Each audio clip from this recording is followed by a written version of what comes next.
guys, we're doing a video from the car. I hope you guys don't mind, but kind of a little talk video, me talking basically about legendary speakers that I've heard that I've liked over the years, and of course some that I didn't like. I've got 5 models that I've heard over the years, and so anyway, let's delve into it. The first one, of course, is the JBL L100 Centuries, the original L100s.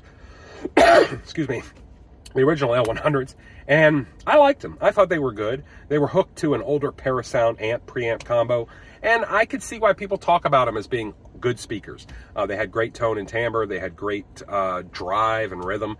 They weren't necessarily my favorite, but I did like them. Let's put it that way. And so, yeah, I can like I said, I definitely can see where people say that, oh, these are pretty good speakers, and they can afford their legendary status.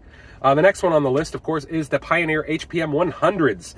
And the HPM 100s are undoubtedly our legendary speaker. All you have to do is look around the internet, and more specifically, all you have to do is look at eBay and see people asking ungodly amounts of money for a pair of them.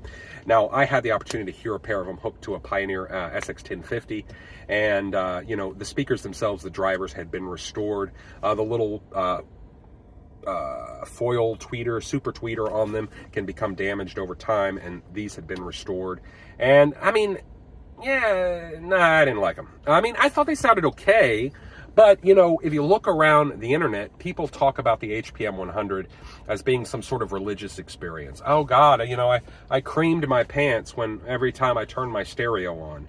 And it's like, yeah, I didn't really get that with the HPM 100s. I mean, I could see some of the qualities of what people talk about with them, but they just didn't impress me like what people talk about with the HPM 100s.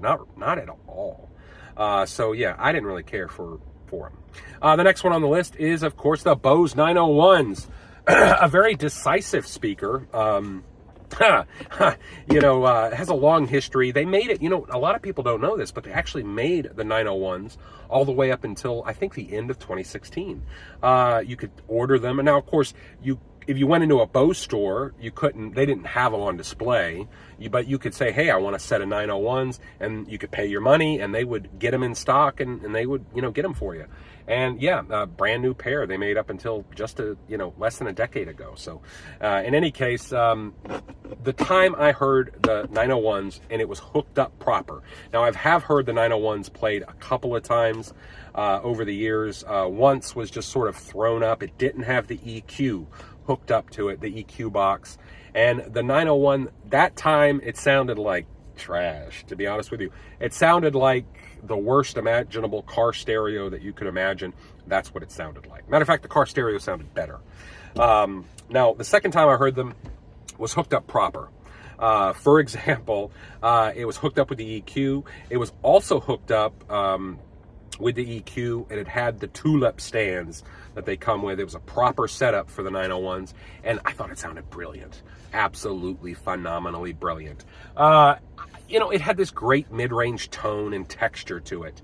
It created this huge soundscape. It wasn't very accurate, not at all, but it sounded good. It sounded pleasurable. It's made you want to listen to more music, which honestly, at the end of the day, do you listen for realism or do you listen for enjoyment? Because to me, those are two separate things. Sometimes they're mutually intelligible, sometimes not. And in the case of the Bose 901, they are definitely not. They are more a speaker for pleasure as opposed to accuracy. The next one on the list, of course, is the legendary Klipsch K-horn, the corner horn. Paul Klipsch's phenomenal speaker. Everybody raves about, much like the HPM 100. People talk about the K-horn as being this angelic, this angelic experience, this otherworldly, ethereal, godly. I felt like I was touched by the hand of God, that type of thing. Well, to me, the K-horn has always sounded like a big Klipsch. Personally, I like the Forte better. I enjoy the Forte better. I think the Forte, of course, came out in the 80s. It was introduced in the 80s, and quite a big speaker. But the thing about the Forte is to me, the Forte has a more modern sound. And I enjoy that about the Forte, while still maintaining 95% of the Klipsch characteristic. don't get me wrong, the K-horn is a great speaker, but it just didn't wow me. Just like I said with the HPM 100, it didn't wow me in the way that people talk about it. You know, like I said, people talk about it as some sort of, otherworldly experience when, turning on a pair of them. But, I didn't get that. To me, it sounded just like it was a bigger Klipsch. You know what I mean? And anyway, last on the list, of course, is the Bozak Concert Grands. Now, these speakers I can go on and on about. And of course, just look up the history of the Concert Grands and Rudy Bozak, more particularly. Of course, Rudy Bozak was the owner, the founder, the designer, the engineer behind Bozak speakers. And the Concert Grand was kind of the K-horn of Bozak. It was their big speaker. It was their top model, their halo product, whatever you want to call it. It had a huge amount of drivers in it. They did offer it in several wood finishes and styles. The way Bozak did their products, they had what they called a contemporary style. They had a Moorish style, which had a more innate woodwork on the cabinet. But the thing with Bozaks is oftentimes they're broken and they don't work. Luckily, I had the opportunity to hear a set of Concert Grands locally that worked. They functioned 100%. And the problem with Bozaks is it really isn't the mid-range or the woofers that go bad. It's the tweeters do.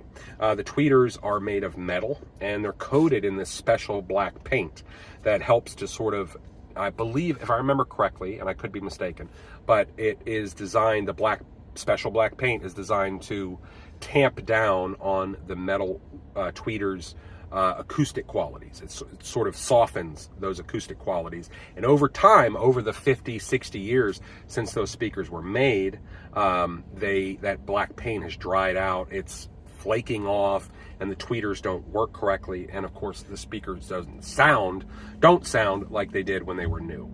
Now, unfortunately, all Bozaks are old at this point. I believe the company went out of business, I believe, in the very early 70s. We're talking 71, 72, if my history is right. And in any case, it is a shame. The Concert Grand is an absolute phenomenal loudspeaker. It really, truly is.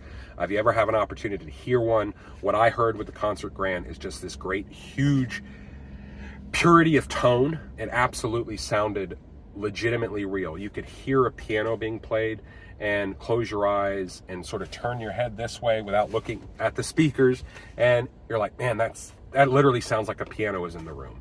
And it's one of the few times I've had that experience, in hi-fi. So yeah, absolutely phenomenal. And they were fairly efficient speakers as well. The only problem with the Concert Grand nowadays is, like I said, they a lot of times tend to be damaged. They also tend to be quite expensive when you find them. I mean, I'm talking thousands. You could buy 2 sets of HPM 100s for a set of Concert Grands. Because of also the size of them, they're quite difficult to transport. You are not going to ship these things anywhere. It's a thing of you're going to go to some guy's house with a truck or a U-Haul and wheel them into the back and strap them down. But in any case, if you ever have an opportunity to hear a set of Concert Grands, I would take that opportunity. So that is it. I hope, you guys like the video. Share your thoughts. What do you think about these legendary speakers? Or share your thoughts on legendary speakers that you've heard.